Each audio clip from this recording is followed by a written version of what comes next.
Hi there, my name's Rosa Dawn, and today I'm going to be talking about the way trans activists are shutting down freedom of speech.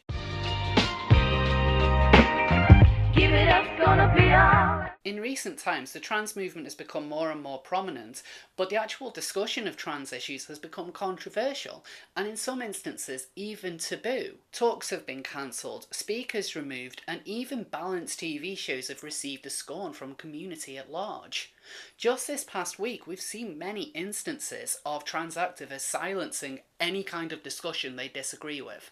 From Mumsnet advertisers being targeted by gender radicals because they see the site as transphobic, to Women's Place UK needing to move their talk out at the last minute due to threats from gender radicals, it's becoming clear that this isn't an issue that's going to go away anytime soon. So why is this happening exactly? Well, trans activists believe that any talk that doesn't follow their line is tantamount to hate speech. They believe that allowing people to have these kinds of discussions will invalidate trans people as a whole.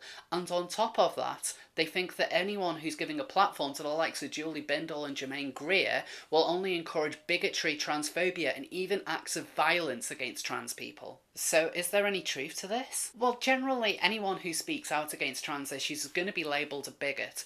But by far the most prominent group are radical feminists, usually referred to as trans exclusionary radical feminists, or TERF for short.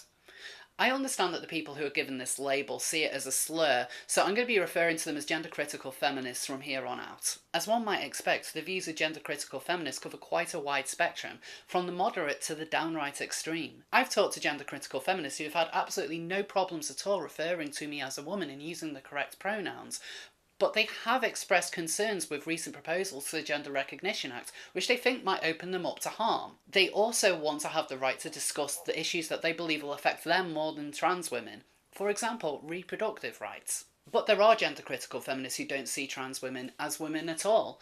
And it's from this point that the conversation moves from something quite rational and reasonable to something which is downright nasty. There are those who claim that allowing trans women to enter women's spaces causes a direct threat to women's safety. They also claim that being trans in itself is homophobic, sexist, and in some instances, there are people who insist that trans people are potential rapists. There are some who even deny that transphobia is a real thing. To hear this rhetoric is hurtful and infuriating, with very few of these backed up by any kind of evidence at all.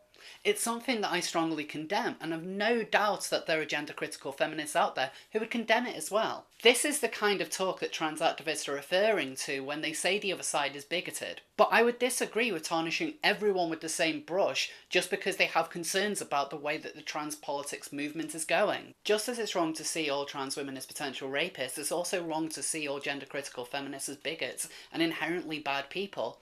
And sometimes it can be quite difficult to claim the high ground in this conversation, with both sides going off an equally extreme rhetoric, claiming that they are the tolerant ones, but it's the other side that's filled with a hateful ideology. There's nothing wrong with calling people out you disagree with.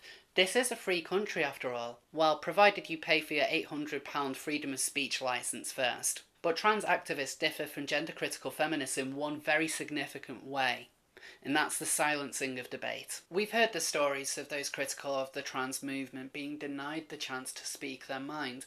No platforming is becoming quite a common tactic being used by the left in this day and age, and prominent trans activists such as Paris Lees openly encourage no platforming as a legitimate way of shutting down debate. It's a dangerous tactic being used by the gender radicals, and it goes off the assumption that whatever the person is going to be saying on stage is inherently hateful by default.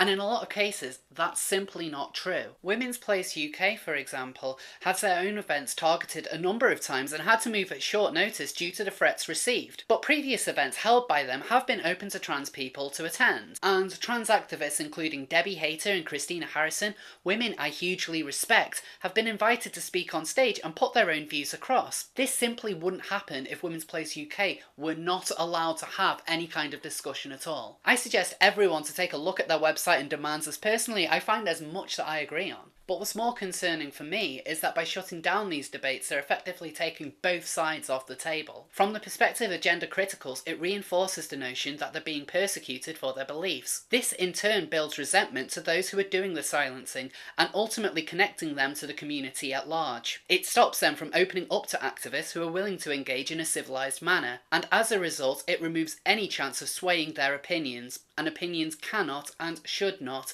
be challenged by removing the right to disagree. It also takes away the chance for trans activists to truly learn what their opponent's position is, whether it's just a straw man or if there's substance to their claims, and learning about potential middle ground both sides can work on. But silencing isn't just removing talks from any given venue. Just this week, we've seen Mumsnet targeted on their own platform in two distinct ways. Trans activists have targeted Mumsnet advertisers with the hopes of cutting off potential ad revenue. But what's even more concerning is the leaking of the personal information of a number of Mumsnet users, which potentially opens them up to abuse in their lives offline. The right to speak freely on the internet without intimidation is important, and I thoroughly condemn the doxing of Mumsnet users. But what is by far the most terrifying tactic now being used by these trans activists is the threat and use of actual physical violence. This is something I've seen gender critical feminists being accused of time and time again. Trans people in Bristol, before the We Need to Talk event held on the 19th of April, claimed to be scared of these women being in the same city as them. And the paranoia wasn't helped by those spreading this on social media. But the event came and passed without any trans people being assaulted. And whilst the protesters who attended the event claimed to have been the victims of physical violence, those who came to the meeting told a different story, that they were intimidated by masked individuals who blocked attendees from entering. There's photographic and video evidence of this happening. And I don't think it's a coincidence that these are the same tactics used by Antifa. The rhetoric adopted by the activists in this instance was the complete reverse of what actually went down, and the lack of condemnation of this behaviour from the trans community is almost deafening. And I need to point out that whilst I've seen many comments online by gender critical feminists that I disagree with and find vindictive in nature, I've not once seen them issue any kind of physical threat towards trans people. And when I asked for an example, the only one I was given revolved around radical feminists in California in the 1970s, which is no doubt disgraceful, but has little to do with the discussions being held today in the United Kingdom. But I can't say the same for trans activists. I've seen the encouragement of attacking gender critical feminists on Twitter, and even on YouTube, as this delightful song shows.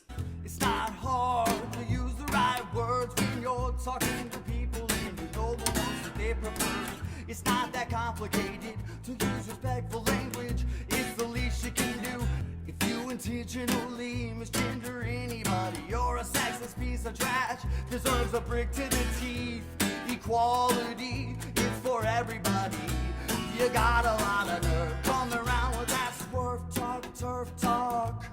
Gonna get the sidewalk curb stomped, because Terfs are trash, yeah!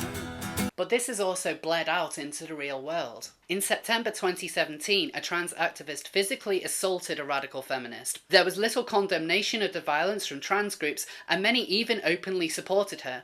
She was eventually found guilty and fined only £150, and no surcharge was given to the victim because she refused to refer to her attacker with female pronouns. When you compare this to Count Dankula's fine for a joke taken out of context, or a Merseyside teenager posting a rap lyric online, it appears the courts are more concerned with words than violence. Political violence is never acceptable. It only makes the trans movement look like thugs. And it doesn't help that groups like Sisters Uncut support the attacker with movements like Free the She-Wolf, a term with some quite sinister undertones. But I want to see a world in which both sides can meet up and discuss their views in a respectful way. Gender radicals and gender criticals alike need to stop with the inflammatory rhetoric. And trans activists removing platforms and assaulting those they disagree with need to be called out for the disgraceful people that they are. So what are your thoughts? Do you believe shutting down debate and promoting violence is acceptable? Or do you believe there's a better way forward? Please let me know in the comments. Thank you so much for watching.